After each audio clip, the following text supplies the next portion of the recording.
Cody Rhodes finally turns heel, the best and worst of WWE SmackDown. A WWE referee gets real-life heat, Logan Paul gets in trouble, Logan Paul shares an update on his brother Jake Paul, backstage WWE drama, bad news for wrestlers interested in WWE, Gunther spoiler, a new WWE champion crowned, spoiler, WWE creative should be sent home. Let's dive right in. The best and worst of WWE SmackDown. The latest episode of WWE SmackDown saw the feuds and storylines shift gears as the company prepares to head into the Royal Rumble season. The show was already taped in Hershey, Pennsylvania, and featured several great matches and segments. Friday Night SmackDown has been under criticism lately for its declining quality and lack of anything substantial. Every other week, the same things keep repeating, giving fans a monotonous product. Triple H has been filling the shows with recap videos and meaningless backstage segments. It is hardly possible for fans to point out any positives from the blue brand. However, WWE still managed to do a handful of things right this week. Number 1. The best. Alexa Bliss and Charlotte Flair making a statement. The women's tag team division has become quite interesting, with multiple tag teams emerging to take center stage. Amid this crowded division,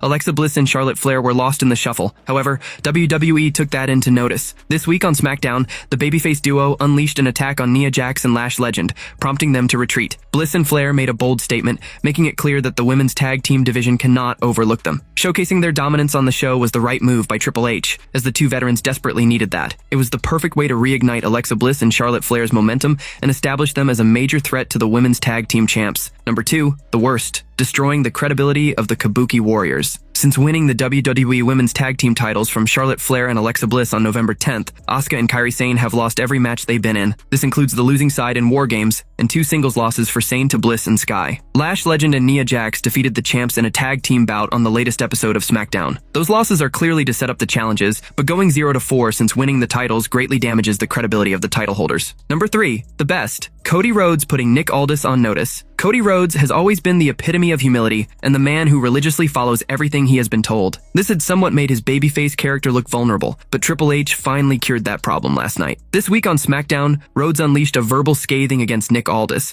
when the latter tried to teach him rules. The American Nightmare showcased a whole different side of himself, putting Aldis on the edge of a sword. It was the best move WWE had pulled in a long time. Cody Rhodes being condescending elevated his character to a whole new level, making him look like a legitimate threat. This was the need of the hour, as his feud with Drew McIntyre demanded that he showcase his ruthless side. Number 4. The worst. A strange dynamic in both women's matches. An easy way for officials to book a match is to have a heel to boo and a face to cheer. Wrestling is more advanced in 2025, so there are levels to cheering. Some fans like the heels no matter what, while some fans root for whom WWE tells them to root for. Both women's contests on SmackDown pitted heels against each other. The Kabuki Warriors were cheered against Jax and Legend. Alba Fire was the face by default against Julia, because fans like Chelsea Green. It created a weird dynamic in the matches due to the booking decisions officials made. Number 5. The best. The Wyatt Six and the MFT closing WWE SmackDown. One of the biggest feuds going on in SmackDown is the Wyatt Six versus the MFT. However, fans have shown little interest in this. This week on SmackDown, Dexter Lumis and Joe Gacy defended the WWE Tag Team Championship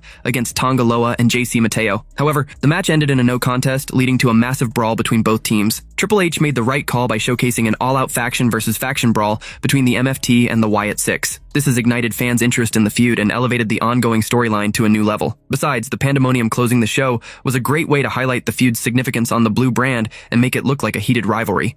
Number 6. The worst. Cody Rhodes is still a hero, right? Watching the latest episode of SmackDown made it seem like Cody Rhodes was the bad guy, and Drew McIntyre was the hero. Rhodes not only crashed into McIntyre at his home, but also big-leagued friend and general manager Nick Aldis. McIntyre did attack Rhodes on his bus, but he brings his family to the arena on the bus for every show. Since Aldis has never punished Cody, he feels like he's above the law. That's intensified because he's the champion. The American Nightmare also claimed that Aldis works for him, not the other way around. With every passing week, the Scottish Warrior's claims seem more and more reasonable, given how Rhodes acts. Number 7. The worst. SmackDown's tag team title main event match ended in disqualification. WWE has built up a showdown between the MFTs and the Wyatt Six for over 3 months. It's caused the Wyatts not to show up live for weeks on end. That's even worse, considering they haven't put the belts on the line in 2 months. With such a highly anticipated match, it felt like a waste of time when the contest ended in a disqualification. It left the fans in attendance stunned, since the two sides continued the fight as SmackDown ended. But since the titles have been an afterthought for 2 months, a disqualification ending on a night with only 4 matches felt like a lazy booking decision. Fans have waited long enough. A WWE referee gets real-life heat. A WWE referee has reportedly received heat backstage for his actions. This week's episode of NXT saw Blake Monroe defend her Women's North American Championship against Thea Hale. The match ended in chaos with Hale accidentally pinning Monroe to win the title, which was not the original finish. The referee made the 3 count with Monroe unable to kick out on time after a springboard back senton. According to reports, this outcome caused a scramble backstage, with the creative forced to make changes for the upcoming shows. Now, a report on the reaction over the ref's handling of the situation has emerged. Fightful Select initially reported WWE sources had told them that the referee, Felix Fernandez, got props backstage for calling the match like a shoot and going ahead with the title change. However, later it came to light people pushed back on this report. The report mentions that some people claimed that the referee got heat for not checking on Blake Monroe when she was perceived to be hurt. Earlier, it was reported that the Glamour had the win knocked out of her after the senton, and hence couldn't get her shoulder up in time to continue the bout. The botched finish to the NXT Women's North American title match could lead to a major WWE rule change. The unplanned finish led to chaos backstage as the creative team tried to get a hold of what happened, since the brand was wrapping up filming for the year. It was reported that as a result of this situation, the company will now require talent to stay until the end of the tapings in the future. Additionally, it is also reported that the promotion is planning a title rematch between Blake Monroe and Thea Hale, scheduled to take place on January 6, 2026 at New Year's Eve. Logan Paul gets in trouble. WWE's Logan Paul often has a knack for getting into trouble, whether it's inside the ring or outside the Stamford-based promotion. Recently, he got into some trouble after Jake Paul faced Anthony Joshua. It was a big night for Anthony Joshua in Miami, Florida, when he went head-to-head against Jake Paul. In the end, Joshua conquered Paul in the 6th round when he handed the problem child the first stoppage loss of his entire boxing career. However, the pandemonium didn't stop there. After the 36-year-old star's win in Miami, WWE's Logan Paul found himself in some fun yet harmless trouble. After the dust settled, Logan tried to steal Anthony's chain before his team stepped in to stop the former United States champion. The ruse failed as Paul was spotted and got into it with Anthony Joshua's team. While the Maverick was messing around with Joshua, his team didn't take it lightly and verbally confronted Paul. Moreover, there was some mild physical confrontation involved, like shoving each other, but the situation didn't escalate, and Logan Paul was separated from Joshua's team. In 2022, Logan Paul became a sports entertainer when he stepped inside the ring for the first time at WrestleMania 38. Not only did he win the match against the Mysterios, but he also started a feud with The Miz in the Stamford-based promotion, which concluded at SummerSlam. It's been nearly 4 years, and the Maverick has become a staple in the Stamford-based promotion and has won the United States Championship from Rey Mysterio. While he made advances as a professional wrestler, he hasn't competed inside a boxing ring for a while. A few months ago, Mike Majlak, Paul's close friend and co-host of Impulsive, claimed that the former WWE United States champion is done with boxing. Moreover, he added that he's a wrestler for life going forward, and it can be seen with his recent work with Division. Logan Paul shares an update on his brother Jake Paul. Logan Paul has shared a 2-word message after his brother Jake Paul suffered a broken jaw against Anthony Joshua. Joshua won via knockout in the 6th round of the fight. Paul versus Joshua, billed as Judgment Day, took place under the heavyweight division. The fight was set for 8 3-minute rounds and saw Paul compete in the heavyweight division once again. He made his heavyweight debut against Mike Tyson. On his Instagram story, Jake's brother Logan shared a 2-word message on behalf of the former. During Jake's post-fight interview, he revealed that he had broken his jaw from one of Joshua's hits. "He good," wrote Logan. Logan Paul recently confirmed that he is no longer a part-timer in WWE. He also hit back at fans for labeling him with the same term. Speaking on his YouTube channel in a recently uploaded vlog, the Maverick had this to say: "Hey, they're telling me that I'm a part-timer and an outsider, like I'm not working my effing ass off. Hey, newsflash IWC, get out your calendars. No, F that. I'll do it for you. I have wrestled November 24th, November 29th, December 8th, and December 15th. That's today. 4 out of the 5 weeks I'm in a match. I'm wrestling. I'm working my ass off. People say like, oh, he takes effing weeks. He takes months to learn the match. That's why his matches are so good. F you. My matches are good because I'm effing good. And mind you, may I add, I won all of those matches. Me. Not only am I working, I'm winning. And I can't stand it." Paul is a member of the Vision and has been a regular on WWE TV in recent weeks. Backstage WWE drama. Fans may get to witness some backstage drama in WWE soon. The Stamford-based promotion has put out a few intriguing and personal storylines over the years, and things were taken to a new level this year. With the launch of WWE Unreal on Netflix, fans got a behind-the-scenes look at how a show is put together and an insight into the writer's room. A few days ago, Netflix confirmed the 2nd season of the docu-series set to air from January 20th, 2026. Now, the streaming giant has shared some more details on the new season and a hint of what to expect. Season 2 of the show will follow storylines and superstars on the road to SummerSlam 2025, according to an update from Tudum by Netflix. Now WWE Unreal is back for Season 2 on Netflix, with more wild plot twists, larger-than-life personas, and backstage drama, an excerpt from the website reads. Though at the moment it is not clear which stars will be featured in the backstage drama, Netflix has announced that top stars such as Seth Rollins, Becky Lynch, and Cody Rhodes will be featured in Season 2. The show will also feature Pat McAfee, country singer Jelly Roll, Rhea Ripley, and Sky, among others. This season will have 5 50-minute episodes like the first one. Notably, season 1 of the show saw some spicy drama backstage,